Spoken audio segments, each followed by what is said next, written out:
Hello friends, आज हम एक बहुत ही अच्छा सा टॉपिक पढ़ेंगे जिसका नाम है taxation in case of amalgamation and demerger.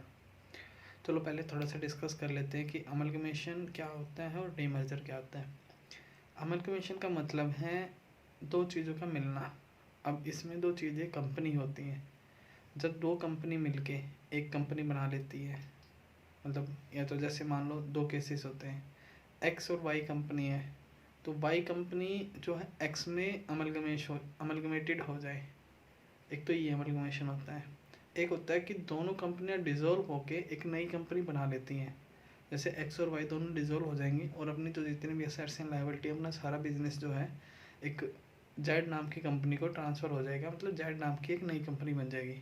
तो ये होता है अमलगमेशन।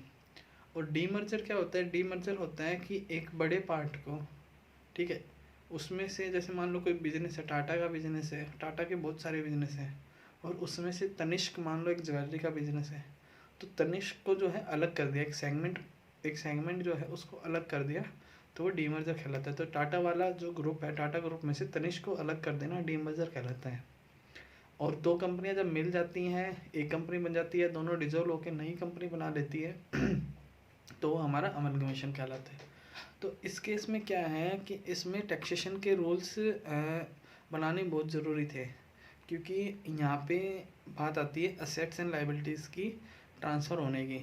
और असेट्स एंड लाइबिलिटी के ट्रांसफ़र होने के लिए हमारा जो असेट्स ट्रांसफ़र तब जब भी होती हैं तो हमारी कैपिटल गेंस के जो है सेक्शन अराइजेस हो जाते हैं। तो उन चीज़ों को कैसे सेटलमेंट किया गया है इसमें, इसको समझने के लिए आज का हम टॉपिक पढ़ेंगे। सबसे पहले as per income tax act, amalgamation को सेटिस्फाइड करने के लिए उनकी दो कंडीशंस को पूरी करना ज़रूरी है।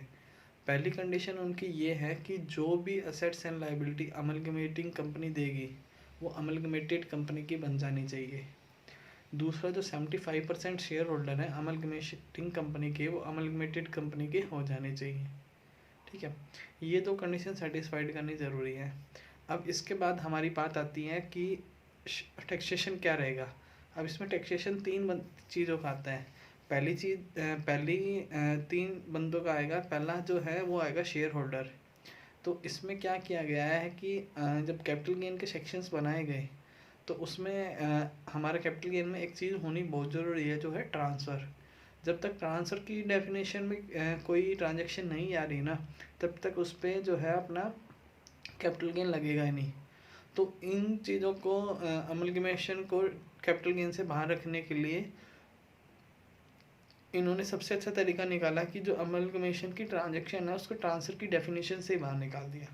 अब ट्रांसफ़र की डेफिनेशन से जो चीज़ बाहर हो गई, जो ट्रांजैक्शन बाहर हो गई, उसके कैपिटल गेंस का सवाल ही नहीं बनता। तो जब शेयर होल्डर की टैक्सेशन की बात आई तो शेयर होल्डर के ऊपर कोई टैक्सेशन नहीं लगेगा। हाँ, जो उनके शेयर उसने होल्ड कर रखे हैं, उनकी जो कॉस्ट ऑफ एक्विजिशन है वो उनकी पुरानी वाली रहेगी जो उन्होंने अमलगमेटिंग कंपनी में ली थी। और पीरियड ऑफ होल्डिंग जो है वो दोनों कंपनी का और अमलगमेटेड कंपनी का। अब I taxation of amalgamating company. Amalgamating company पर कोई कैपिटल गेन नहीं लगेगा क्योंकि उसको ट्रांसफ़र की डेफिनेशन से ही बाहर रखा गया है। अब आई बात अमलगमेटेड कंपनी की। अमलगमेटेड कंपनी के लिए क्या होगा, उसके लिए भी कोई टैक्सेशन नहीं लगेगा। उसका जो पीरियड ऑफ होल्डिंग है और जो कॉस्ट ऑफ एक्विजिशन है, कॉस्ट ऑफ एक्विजिशन तो पुराने वाला ही रहेगा। पीरियड ऑफ होल्डिंग जो है उसका जो पुरानी कंपनी में जो शेयर होल्ड हुआ था वो, प्लस नई कंपनी में जो शेयर होल्ड हो रहा है वो, दोनों का मिलके रहेगा। अब बात आती है कि इनका जो अनअब्जॉर्ब डेप्रिसिएशन है या फिर पीसीबीपी के लॉस हैं, वो इनके सेट ऑफ भी होंगे और कैरी फॉरवर्ड भी होंगे एज पर जो है सेट ऑफ कैरी फॉरवर्ड के रूल्स के अकॉर्डिंग। आइए हम पढ़ते हैं हम डीमर्जर के बारे में। डीमर्जर के लिए इन्होंने बोला कि 5 कंडीशन जो है सेटिस्फाइड करो।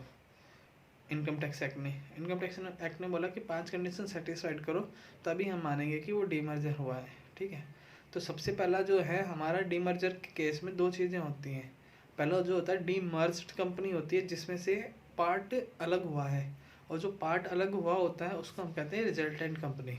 ओके, तो जो डीमर्ज कंपनी है जो भी असेट्स एंड लाइबिलिटीज़ देगी वो रिजल्टेंट कंपनी की असेट्स एंड लाइबिलिटीज़ बनेंगी। और जो असेट्स एंड लाइबिलिटीज़ दी जाएंगी वो बुक वैल्यू पे दी जाएंगी। डेट्स मीन कि जो आपने रिवैल्यूएशन किया होगा उनका वो इग्नोर किया जाएगा। 75% ऑफ जो शेयर होल्डर हैं रिजल्टेंट कंपनी में वो डीमर्ज कंपनी के बनेंगे, और रिजल्टेंट कंपनी जो है वो अपने शेयर प्रोपोर्शनेट बेसिस पर डीमर्ज कंपनी को इशू करेगी, और जो बिजनेस दिया जाएगा ना वो as a going concern business दिया जाएगा। अब आई बात हमारी टैक्सेशन ऑफ शेयर होल्डर की, तो इसमें कोई टैक्सेशन शेयर होल्डर का नहीं है, ठीक है, ना कोई टैक्सेशन डीमर्ज कंपनी पे लगेगा और ना ही कोई टैक्सेशन रिजल्टेंट कंपनी पे रहेगा। ये सारे रूल्स जो है अपने अमलगमेशन की तरह हैं। हाँ, जो कॉस्ट ऑफ एक्विजिशन की बात आई और जो अपना पीरियड ऑफ होल्डिंग की बात आई वो भी सेम रहेगा, लेकिन इसमें एक कॉस्ट ऑफ एक्विजिशन निकालने का एक जो है अलग से फॉर्मूला दिया हुआ है सॉरी, कॉस्ट ऑफ एक्विजिशन निकालने का इसमें अलग से फॉर्मूला दिया हुआ है। वो किस तरह निकलेगा कि हमें सबसे पहले देखना कि cost of acquisition in demerged company क्या है, उसको मल्टीप्लाई करेंगे हम किससे कि जो नेट बुक वैल्यू है असेट्स ट्रांसफ़र की गई हैं, net book value of assets transfer to resultant company, और उसको डिवाइड कर देंगे हम net worth of demerged company before demerger.